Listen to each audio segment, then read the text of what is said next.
Yeni videodan hepinize merhaba. Bu videoda hiç konuşmadım. Sadece sizin için çektim. Ve şimdi de seslendiriyorum. Bu bitlenme süreci birazcık zor geçti. Yani geçiyor, hala daha tam anlamıyla geçmiş değil. Ama inşallah geçecek. Ben de çok fazla böyle konuşacak dermanım yok artık. Psikolojik olarak birazcık zorlandım bu süreçte. Ve bir gün çekmedim video. O arada da işte Aras'cığımla bol bol temizlendik. Aras'ınkisi tamamen bitti. Yani şu ana kadar hiç yok henüz. Son zamandan bahsedeyim. Ama benimkisinde henüz daha tam anlamıyla bitmiş değil. O yüzden hala uğraşıyorum. Tavsiyeleriniz ve geçmiş olsun dilekleriniz için hepinize teşekkür ediyorum. Bugün böyle güne sabah erkenden başladım. Saat 8.30'da bu demir ilacını içtim. Bir başladım işlere. Zaten makineyi de attım, gördünüz. 35 dakikaya attım. Kendime bir hedef belirliyorum. Sabah erkenden çamaşır atarsam eğer hemen o dakikada, yani 35 dakikaysa süre, hemen 35 dakikada bütün evimi toplamaya odaklanıyorum. Aslında bu oturma odasını, işte banyoyu toparladığım her yer çok kısa sürdü. Maalesef Aras'ın odası çok uzun sürdü. Çünkü bu pipetler iyi ki varlar. Gerçekten Aras bunları çok çok seviyor. Her gün yeni bir şekil yapıyoruz bunlardan. Bir gün yatak yapıyoruz, bir gün hapishane yapıyoruz, bir gün ev yapıyoruz. Bazen gözlük yapıyor işte böyle, bazen kule, cami, ne bulursa yani canı sıkıldıkça onlardan bir şeyler üretiyor kendine. Tabii ortalıkta kalması hoşuma gitmiyor. Böyle zaman zaman Aras'a kendin topla diyorum ama zaman zaman da benim topladığımda oluyor dayanamayıp. Çünkü çocuk sonuçta bazen dinliyor, bazen dinlemiyor. Aras bu pipetleri toplayalım demeye ikna ettikten sonra tabii uzun süre çağırmam gerekiyor. Aras gel hadi çabuk buraları toplayalım falan diye. İşte burada da yine bir kısmını topluyorum. Toplarken de bir yandan Aras'ı davet ediyorum gelsin diye. Bu odanın bu arada toplu hali, yani en toplu hali diyebilirim. Sadece pipet oynamıştı çünkü. Genelde ıvır zıvır kutusu var. Hep onu boşaltıyor. Onun içine ne varsa hepsini oynuyor, dağıtıyor falan. Ve 2-3 gün oralarda sürünüyor onlar. Ondan sonra artık diyorum ki Aras buralar çok dağıldı, gel beraber toplayalım. Önceki gün eline bir tane bu yeşil çamaşır sepetini verdim. Ve dedim ki Aras, bütün evdeki oyuncakların hepsini bu sepete koy ve odana götür. Odandan beraber yerleştirelim. Odaya götürene kadar hiçbir oyuncağına elimi sürmedim. Hepsini kendisi o sepetin içine doldurdu. Sonrasında odaya geldikten sonra yardım ettim. Ve beraber çabucacık yerleştirdik. Bu tarz sorumluluklar vermeyi çok seviyorum Aras'a evin içinde. Yani onu hayata katmak, onu evin içinde sorumluluklar vermek, görevler vermek çok güzel ve mantıklı ve doğru hamleler. Çünkü çocukların gelişiminde evdeki rolleri de önemli. Yani bir şey dağıttıklarına toplamayı bilmeleri gerekiyor. Evet, her zaman yapmıyorlar ama yaptırabildiğimiz kadarıyla elimizden geldiğince işte uğraşıyoruz diyelim. Bu oda bayağı bir uzun sürdü. O yüzden birazcık hızlandırmak durumunda kaldım. Kusura bakmayın. Bu sefer tabii Aras'ı ikna etmek için, Aras çok batmış yorganın falan, oraları süpüreceğim dedim. Anne dedi, süpürdükten sonra tekrar yapacaksın değil mi dedi. Yapacağım dedim ama maalesef yapmadım. Çünkü süpürge yapamadım. Şimdi bu bitlerden kurtulmak için internette bayağı bir şeyler okudum. Maalesef nerede yattıysanız, nerede oturduysanız her yere bulaşma ihtimali varmış. Bu yüzden çok güzel bir şekilde evin dezenfekte edilip temizlenmesini söylüyor. Ben zaten bir gün önce, yani bu videoyu çekmeden bir gün önce bütün evin her yerinin neresi varsa süpürdüğüm için bu ikinci günde süpürgeyi ikinci aşamaya bırakayım dedim. Evi toplayayım, öğleden sonra süpürürüm dedim. Öğleden sonra da bu süpürgenin parçalarını yıkamak istedim. Çünkü o kadar çok şeyi çektiler. En azından tertemiz, filtresi dahil her yerini misledim. Kurumaya bıraktığı için de şey yapamadım. Yani onunla süpürge yapamadım öğleden sonra. Bu yüzden de maalesef sadece toplamayla geçen bir video oldu. Bir de tabii ki nevresimler. Nevresimleri değiştirdikten sonra biz burada Aras'la yatmıştık. Ama sonraki süreçten bahsedersem sonraki gün salonda yattım. koltuk olarak ayrı koltukta yattım ki eşime de bulaştırmayalım diye. Çok şükür onda hiçbir şey yok, şu an bulaşmadı. İnşallah da bulaşmadan, hiçbirimize tekrarlamadan bu süreci atlatırız diyorum. Vallahi zormuş yani, evim hiç olmadığı kadar temiz ve düzenli diyebilirim. Elimden geldiğince bu düzeni oturtmaya çalışıyorum. Malum önümüz yaz. En azından böyle hazırlık anlamında evimi de derli toplu bırakıp evden çıkma aşamasına geldiğimde rahat olmak istiyorum. Çünkü artık bundan sonraki süreçte bol bol bizi dışarıda görürsünüz. Videolarda, fotoğraflarda, Instagram'da, her yerde paylaşıyorum zaten. Elimden geldiğince arası bol bol gün ışığına, dışarıdaki oksijene maruz bırakmaya çalışıyorum. Sıra geldi kuruyanları toplamaya. Tabii ki bu çamaşır sirkülasyonu hiç bitmiyor. Önce bir makineyi çalıştırıyoruz. Onları bir asıyoruz. Onların kuruması için bekliyoruz. Kuruduktan sonra topluyoruz. Katlamak için birkaç gün yine bekliyoruz. Ondan sonra katlıyoruz. Tekrar makine derken vallahi mahvolduk yani. Şu çamaşırlar ömrümü yedi. Bir çamaşır, bir bulaşık. Bakın şimdi bulaşığa geçtim işte. Bulaşık makinesini boşaltmak zulüm benim için. Eğer şu lavabonun içi doluysa bilin ki makineyi boşaltmamışımdır. Bu makineyi boşalttığım zamanlar çok rahat oluyorum ve hiç mutfakta bir dağınıklık göremezsiniz. Ama eğer makinem maalesef ki temiz ve doluysa o zaman hem lavabonun içi dağınık oluyor hem de psikolojim birazcık zorlanıyor yani. Ne kadar insanlar kabul etmese de evdeki tertip, düzen, temizliğin psikolojimizde çok önemli bir etkisi var. Evet, bazen de diyorlar psikolojisi iyi olmayanlar çok temizlik yapar, düzen yapar. Alakası yok. Temiz bir ev, düzenli bir ev her zaman psikolojimizi daha iyi hale getiriyor. Ben böyle düşünüyorum. Yani diyorum ya, tam tersi beni daha kötü etkiliyor. Eğer ki ev temiz değilse, düzenli değilse ben daha çok etkileniyorum ve birazcık modum düşüyor. Ama işte bu lavabonun içine bir çözüm bulamadım. Yani bir türlü o düzeni oturtamadım. Bulaşık makinesini boşaltmak zulüm yani benim için.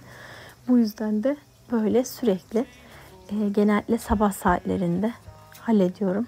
Ama tabii bütün gece öyle beni bekliyorlar, yazık. Aslında Tospik'in akvaryumu temizlenecek ama ne zaman temizlenecek onu da bilmiyorum. Yani bu kadar işin arasına bir de onu sokmak istemiyorum. Gerçekten çok yoruldum çünkü. Yani bu kadar çok temizlik yapmak çok bunaltıcı bir şeymiş. Hani şeyler vardı bir ara, temizlik bağımlıları vardı. TLC'de çıkıyordu. Allah'ım, onları izlerdim ben. Adam işte günde 8 saat falan toz alırdı. Haftanın bilmem kaç saati temizlik yaparlardı falan. Onlar gibi oldum yani şu geçtiğimiz 2-3 günde. Çok şükür yani şu anda geçti gibi düşünüyorum. Ama işte maalesef bu yani bitin oluşma kısmı değil de üreme kısmı çok sıkıntı. Yani geçti demekten tam anlamıyla emin olamıyorum. Bir de maalesef ki böyle yara oldu kafamızın içi. Ve bu yüzden de sürekli kaşınıyoruz. Ama tekrar kaşımak istemiyorum. Tekrardan yara olsun istemiyorum. Bu yüzden zorluyorum, bekliyorum yani. Bir şey daha fazla zarar vermeyeyim kendime diye. Evet, bana yorum yazanlar oldu tabii ki ama eğer siz de yazmak isterseniz bitlenme süreciniz, neler yaptınız, korunmak için ne yapmak gerekiyor? Ablam şeyden bahsetti. Bit rozeti diye bir şey var dedi. Onu arasının üstüne takarsın dedi. Normalde işte okulda, listede öğrencilere takıyorduk eskiden dedi. Yani istiyorduk çünkü ister istemez yani çocuklarda olabilen bir şeymiş. Ve anaokulu dönemlerinde genellikle oluyormuş. Genelde herkesin söylediği şey anaokulu döneminde çocuklarda çok sık görüldü. Zaten birinde görüldü mü hepsinde görülüyor. Bu arada okuldan hiçbir cevap gelmedi. Yani başka birinde daha varmış diye bir mesaj almadım ben. Yani tekrardan da sormak istemiyorum.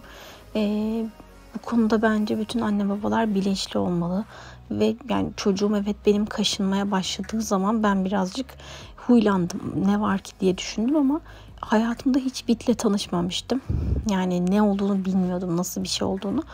Sonrasında tekrar artık olunca dedim ki ya bir sıkıntı var, yani kafasının içinde bir sıkıntı var, bir bakayım. Yani böcek niyetiyle bakmadım yine ve bir tesadüfen onun olduğunu öğrendim. Hemen önlemini aldım. Yani bütün anne babalar bu şekilde davranırsa ben de kendi çocuğumu şu an artık rahat bir şekilde okula gönderemeyeceğim. Çünkü önlemi aldılar mı bilmiyorum. Yani onlar şampuan alıp çocukların saçlarını şampuanladılar mı? Benim çocuğum tekrar okula gittiğinde tekrar oradan bit kapma olasılığı var mı? Bunları bilemediğim için şu an çok tedirginim. Yani bilmiyorum, öğretmenle tekrardan bir iletişime geçeceğim bu konuda sanırım dayanamayıp. Ama yani ben iletişime geçsem ne olacak? Yani herkes bir değil. 5 parmağın 5'i bir değil. Bütün insanlar evlatlarına aynı ölçüde eşit davranmıyorlar. Yani işte hemen kullanayım da diğer çocuklara bulaşmasın niyetiyle herkes düşünmeyebiliyor. Yapacak da bir şey yok. Şimdi bütün bu işleri görüyorsunuz. Yani bu çamaşır silsilesi bitmedi. Çünkü işte dediğim gibi araya bu nevresimler girdi. Hem bizim nevresimimiz hem Aras'ın nevresimi. Hem işte montlar, havlular, şunlar bunlar derken kendi kıyafetlerimiz de var bir yandan. Onlar da yıkanması gerekiyor. Ben banyoyu dezenfekte edemedim. Bütün odaların dezenfektesini bitirdim ama banyoyu yapamadım. Çünkü banyoda bunlar yıkanmayı bekledikleri için işte toplarken alırken yine toz olacaktı. Bu yüzden bunların yıkanmasını bekledim. Çok şükür yıkandı.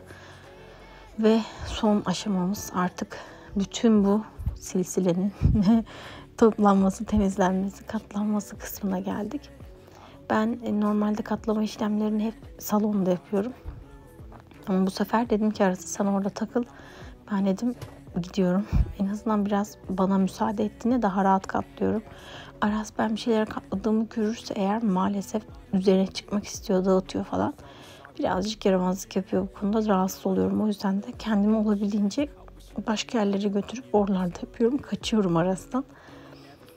Yani böyle anlayacağınız. Her şeyler yıkandı, tertemiz oldu. İnşallah tekrarlamaz. İnşallah düzeliriz. Yani günlerimiz böyle temizlikle geçiyor ve başka hiçbir şey yapamayınca çok üzülüyorum. Yani bu değişik bir şeymiş. Yani derler Rabbim düşmanının başına vermesin. Gerçekten vermesin. Bununla kimse uğraşmasın yani. Hiç kimsenin çocuğu bu şeyle uğraşmasın.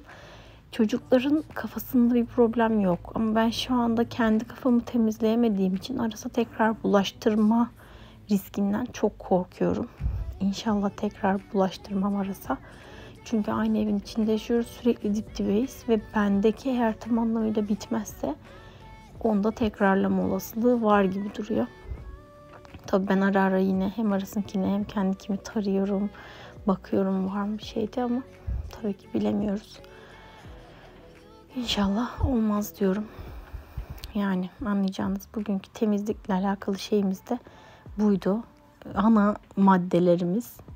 Bütün videonun konusu şu an bitlenme gene. Ben yine bu bitlenme konusundan kurtulamadım. Geçen görümcem aramış. Abla ne kadar da gülerek anlatıyorsun. Başkası olsa video çekemez öyleyken diyor ama yani güldüğüme bakmaya gerçekten içim kan ağlıyor.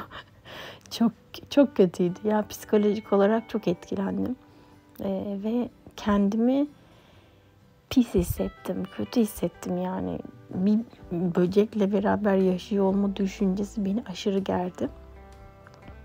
Ama yapacak bir şey yok. Bu da bir süreçmiş, olması gereken bir şeymiş demek ki. Yaşayacakmışız, yaşadık. O kadar yani, ne yapalım.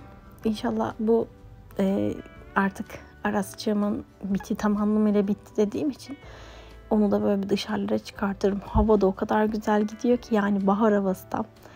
Havalar böyle giderse eğer yaz çabuk gelecek gibi. Tabii insan bahardayken şu an düşünerekten yazı özler mi? Biz özledik yani, bu kış çok kötü geçti. Çok soğuk, çok zor geçti çocuklarla. Evlere tıkıldık, hiçbir şey yapamadık. O yüzden de birazcık yazı istiyoruz. Ama tabii buranın yazı çekilmiyor. O da var. Yani yaz gelince de muhtemelen kışı arayacağız. Diyeceğiz ki ya çok sıcak, keşke biraz daha soğuk olsa falan. İnsanız yani sonuçta, hiçbir ortamımız yok. Bir şey oluyor, tam tersini istiyoruz. Soğuk oluyor, sıcak diyoruz. Sıcak oluyor, soğuk olsun diyoruz. Yapacak da bir şey yok. İnşallah Rabbim sağlıkla şu kışı bitirmeyi, bahar, yaz, güzel bir sene geçirmeyi nasip etsin hepimize. Ve işler sonunda bitti. Bunları güzelce yerleştiriyorum. Ondan sonra güzel bir bardak suyumu içiyorum. Kilo durumları maalesef, spor yapamadım 2 gündür. Ama tabii ki bu hareketten dolayı yapamadım. Dedim ki bu kadar hareket ediyorum. Spor yapmasam da olur. Eğer yapabilirsem, yarın müsait olabilirsem eğer yapmayı düşünüyorum. Yani evde zumba yapmak zor değil. Onu Aras'la yapabilirim zaten. Ama yürüyüş Aras izin verir mi bilmiyorum.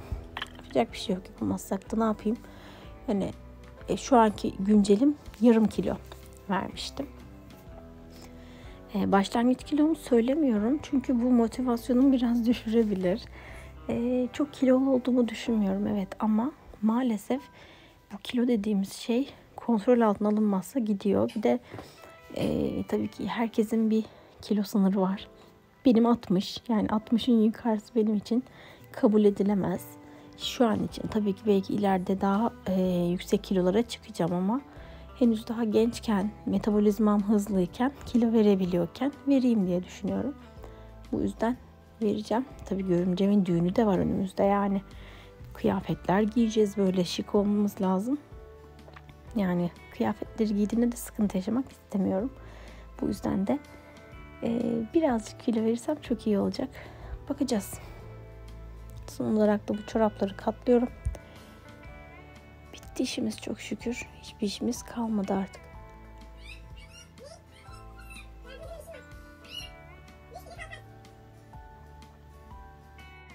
Bana renkli giymiyorsun dediniz. Ben de dedim ki hadi bu kırmızı kazakları madem elemedim, göndermedim, elden çıkartmadım, bunları giyeyim dedim. Böyle güzel bir şık bir kıyafet olsun. Videonun karşısında sizi böyle karşılamak istedim yani. Umarım beğenmişsinizdir.